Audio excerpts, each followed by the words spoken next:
Okay, so I got this comment a lot, so I just want to talk about this case really quickly. There's not a lot of information. So, in Toronto, Ontario, on May 2nd at 4:45 p.m., police were called to the wealthy Rossdale neighborhood, specifically to a construction site dumpster in the Castle Frank Road and Dale Avenue area north of Bloor Street East, where a little black girl was found unalived in a dumpster.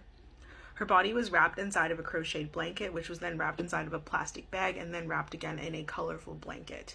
Police have no idea who this little girl is, where she came from, what happened to her, or how she ended up there. They also have no idea how she was unalive. They say it's possible that she was unalive as early as summer of 2021.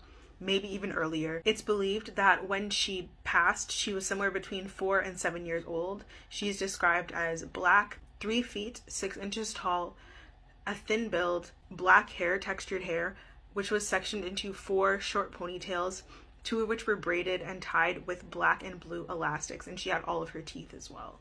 Police said that they are attempting to identify the girl, and they're cross-referencing her description to missing children databases to try and determine who she is.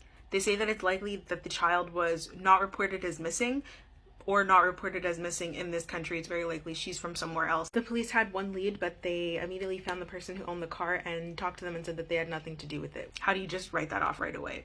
In June, the images of her that I've been showing were created and released to the public, and police have requested the public's help in identifying the little girl. They say that the girl may not have looked exactly like this. There may be slight differences in her appearance. The police, however, said that she and her family may be recent immigrants, and thus they have no information in the system, and they may also be distrusting of the police. This to me was a very problematic statement to make for a variety of reasons. One, they're insinuating that the family had something to do with the death and they're just not coming forward because they don't trust the police or because they're trying to hide something. I don't like that. Based on the circumstances in which she was found, like, you don't know what happened to her. So the racist generalizations and stereotypes are not needed or necessary in this circumstance. The case is now considered completely cold. Police don't have any information to go off of. They're working with nothing, and they are once again relying completely on community to come forward in order to help them solve the case.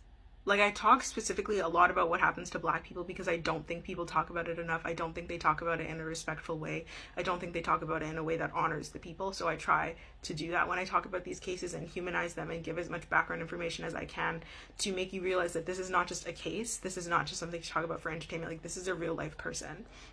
This one hit me hard. It's a little black girl. Obviously, she was well taken care of. She was well loved, and somebody is missing her. So the fact that she was just thrown in a dumpster as if she didn't matter, the fact that she passed as early as last summer, and there's no urgency around the case, heart-wrenching to always have it thrown in your face that your life as a Black person doesn't really matter. If this was a white girl, guaranteed they would have identified her already.